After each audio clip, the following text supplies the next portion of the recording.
Hello everyone, आप सभी का क्रिएटिव माइंड ग्लोबल स्कूल में स्वागत है। बच्चों, आज हम कक्षा पाठ 11 कैलाश सत्यार्थी में वर्तनी से शुरू करते हैं। ठीक है, दिए गए शब्दों का अभ्यास कीजिए। निरंतर, एकत्रित, गुहार, कार्यदल, प्रण, सार्क, आंदोलन, सम्मानित और मजदूर। ऐसा क्या पढ़ते हैं हम? सत्यार्थी को नोबेल शांति पुरस्कार वर्ष 2014 में दिया गया। कब दिया था नोबेल शांति पुरस्कार? 2014 में। यह पुरस्कार नोबेल फाउंडेशन द्वारा दिया जाता है। इसके अंतर्गत विजेता को 14 लाख डॉलर की राशि और प्रशस्ति पत्र दिया जाता है। विजेता जो इसको ये पुरस्कार मिलता है बच्चों, उन्हें क्या दिया जाता है? 14 लाख डॉलर की राशि, मतलब पैसे, 14 लाख डॉलर है ना, और प्रशस्ति पत्र दिया जाता है। इसकी स्थापना 1901 में स्वीडन के वैज्ञानिक अल्फ्रेड नोबेल के नाम पर की गई। ठीक है, चलो एक देखें हम। पाठ के आधार पर सही या गलत का आपको चिन्ह लगाना है। कैलाश सत्यार्थी लगभग 50,000 बच्चों का जीवन बचा चुके थे। गलत कितने? 80,000 बच्चों से ज़्यादा का, है ना। कैलाश सत्यार्थी का जन्म 11 फरवरी 1954 में हुआ था। सही।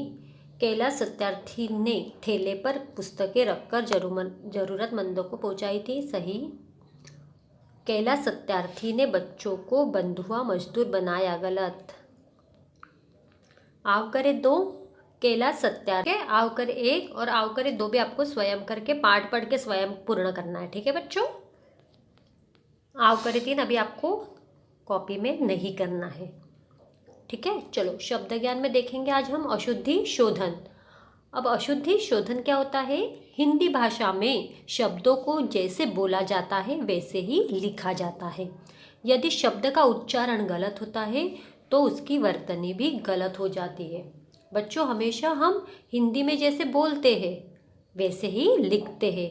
अगर हम शब्दों का उच्चारण गलत करेंगे तो हम जो लिखेंगे वो वर्तनी भी क्या होगी? गलत हो जाती है। शब्दों में उच्चारण व वर्तनी के आधार पर अशुद्धियाँ पाई जाती है। जब हम शब्दों के उच्चारण में गलतियाँ करेंगे तो हमारी वर्तनी में भी, मतलब लिखने में भी क्या होगी? अशुद्धियाँ होगी, गलतियाँ होगी। साथ ही वाक्यों में संज्ञा, सर्वनाम, कारक, विशेषण, लिंग व वचन आदि के उचित न होने पर भी वाक्य अशुद्ध हो जाता है। अगर वाक्य में अगर हमने समझो संज्ञा या सर्वनाम या कारक, विशेषण, लिंग, वचन, इनमें भी अगर गलती कर दी तो भी हमारा वाक्य क्या हो जाता है? अशुद्ध हो जाता है या गलत हो जाता है। जैसे देखते हैं हम हमारी शाब्दिक अशुद्धियाँ, हम कैसे अशुद्ध लिखते हैं। जैसे कैलाश पर क्या होता है? कैलाश। ठीक है, अधिक पर कैसे लिखते हैं? अ में, ध में छोटी की मात्रा अधिक। अंश, अंश नहीं होता, क्या होता है? अंश। ठीक है, ये हुई शब्द की। अब हम वाक्यात्मक अशुद्धियाँ, वाक्य में जो हम अशुद्धि करते हैं वो। धूप निकल आया है, धूप निकल आया है वाक्य दिया है। ठीक है, धूप क्या होती है? स्त्रीलिंग होती है, तो क्या होना चाहिए? धूप निकल आई है, आया है नहीं होगा। धूप स्त्रीलिंग होने के कारण क्या आएगा वाक्य में? क्या आया है? अशुद्धि आई है। तो शुद्ध वाक्य क्या रहेगा? धूप निकल आई है। वैसे ही वह लौट आए। ठीक है, इस वाक्य में आए शब्द कर्ता के बहुवचन होने का बोध करता है। आए मतलब बहुत सारे आए, जो आया है वो क्या है? बहुवचन होने का करता बोध करता है। इसलिए वह लौट आए नहीं, वे लौट आए। वे मतलब बहुत सारे, वह मतलब एक इंसान हुआ, और आए क्या होता है? बहुवचन होता है ना। तो वह लौट आए नहीं, वे लौट आए। ठीक है, राम रोटी खाई है, इस वाक्य में कर्ता के साथ कारक चिन्ह नहीं दिया गया है। ठीक है, इसमें कारक चिन्ह लगाया है क्या? नहीं, इसलिए ये वाक्य गलत है। सही वाक्य क्या? राम ने। इसमें कारक ने से के ये कारक चिन्ह नहीं लगाने से वाक्य पूर्ण अशुद्ध हुआ है। तो सही वाक्य क्या आएगा? राम ने रोटी खाई है। मैंने काम कर लिया, मैंने मेरा काम कर लिया। अब इस वाक्य में मैंने के साथ मेरा सर्वनाम का गलत प्रयोग हुआ है। मैंने मेरा काम कर लिया हो, है ना, तो मैंने के साथ जो मेरा सर्वनाम लगा है वो गलत प्रयोग हुआ है, इसलिए वाक्य अशुद्ध है। तो क्या है, मैंने अपना काम कर लिया। ठीक है, मैंने काला साड़ी दीजिए, है ना। अब इस वाक्य में संज्ञा शब्द साड़ी के साथ प्रयुक्त हुआ है। वो विशेषण भी संज्ञा के अनुसार होगा। मुझे काला नहीं आएगा, मुझे काली साड़ी दीजिए, क्योंकि साड़ी के साथ क्या है, संज्ञा है, और संज्ञा के साथ विशेषण जुड़ा हुआ है, इसलिए क्या आएगा, मुझे काली साड़ी दीजिए। आओ करें 4 अभी आपको कॉपी में नहीं करना है। ठीक है बच्चों, आपको एक बार करके देखना है, पर आपको आपकी बुक में ऐसे अभी नहीं करना है। भाषा की पहचान में हम पढ़ेंगे मुहावरे व लोकोक्तियाँ। दिए गए वाक्य पढ़िए। जय ने घर आते ही आसमान सिर पर उठा लिया। अपनी माँ से बोला, माँ जल्दी खाना दे दो, मेरे पेट में चूहे कूद रहे हैं। माँ ने उसे खाना दिया। खाना देखते ही वह उस पर टूट पड़ा। माँ ने कहा, खाना धीरे धीरे खाना चाहिए। जय ने पूछा, क्यों माँ? माँ ने कहा, तुमने कभी सुना नहीं क्या, जल्दी का काम शैतान का है। भाषा को सुंदर और प्रभावशाली बनाने के लिए मुहावरों या लोकोक्ति का प्रयोग किया गया है। भाषा को सुंदर बनाने के लिए किसका प्रयोग किया गया है? मुहावरों का या लोकोक्ति का। मुहावरे से अभिप्राय उस वाक्य का वाक्यांश से है। मुहावरे का अभिप्राय उस वाक्य या वाक्यांश से है जो अपने सामान्य अर्थ से भिन्न अर्थ के प्रचलित हो जाए। से पेट में चूहे कूदना अर्थात बहुत तेज भूख लगना। लोकोक्ति से अभिप्राय लोगों द्वारा कही गई कहावतों से है जो कोई विशेष अर्थ के लिए रूढ़ हो जाती है। जैसे जल्दी का काम शैतान का, अर्थात जल्दी काम करने से वो बिगड़ जाता है।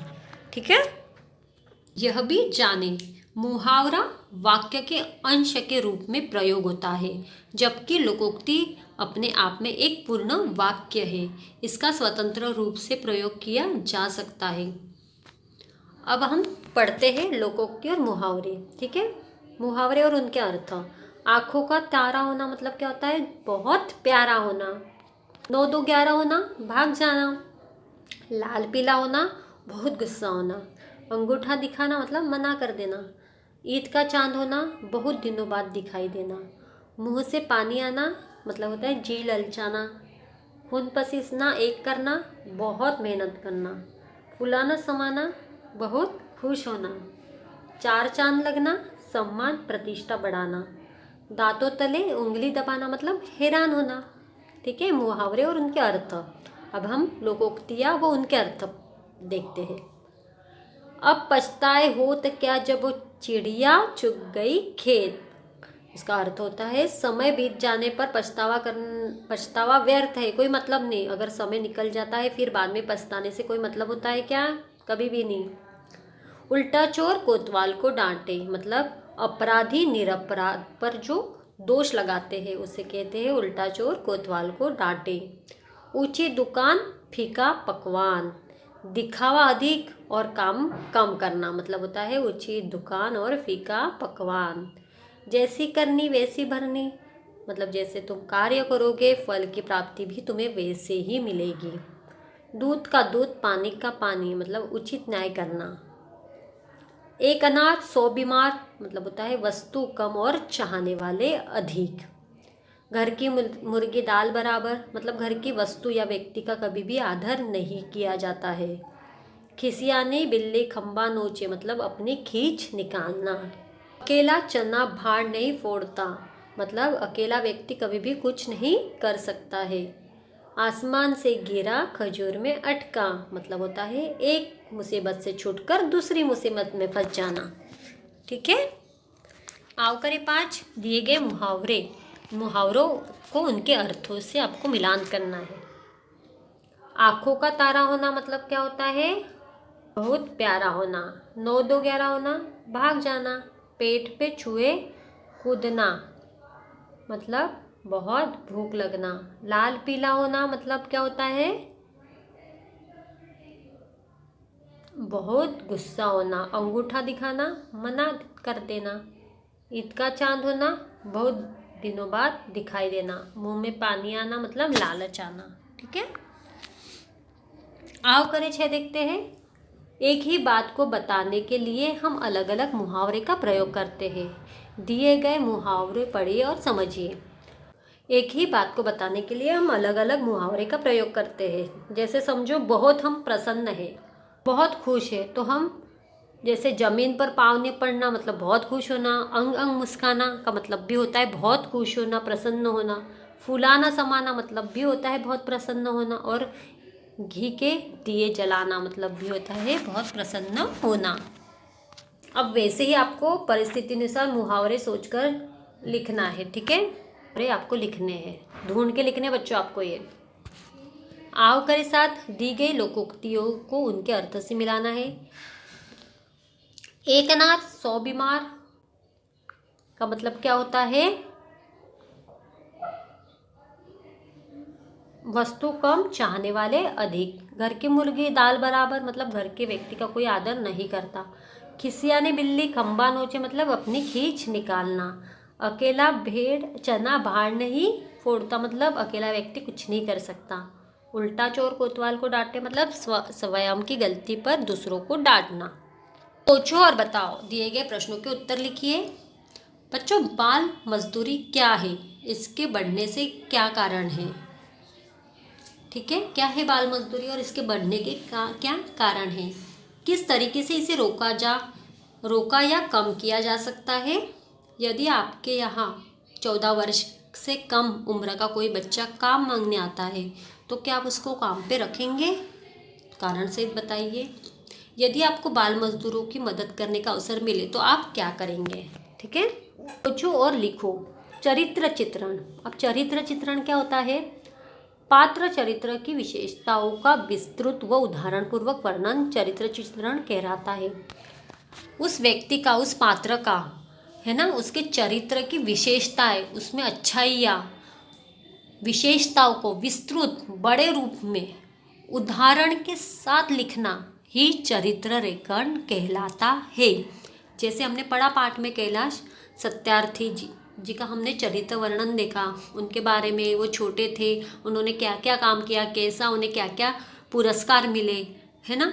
तो ये इनका पूर्ण चरित्र वर्णन है। ठीक है। आपने पाठ कैलाश सत्यार्थी के स्वभाव व कार्यों के बारे में पढ़ा। आप पाठ के आधार पर उनके स्वभाव व चरित्र के बारे में बता सकते हैं। जैसे कैलाश सत्यार्थी ने बच्चों के लिए जो किया उससे पता चलता है कि वो बहुत साहसी और दयालु थे। आओ करें 8। पाठ के आधार पर कैलाश सत्यार्थी के स्वभाव के बारे में 2 बातें उदाहरण सहित आपको कॉपी में लिखना है। क्या लगा आपको? कौन सी 2 बातें अच्छी लगी वो आपको उदाहरण के सहित कॉपी में लिखना है।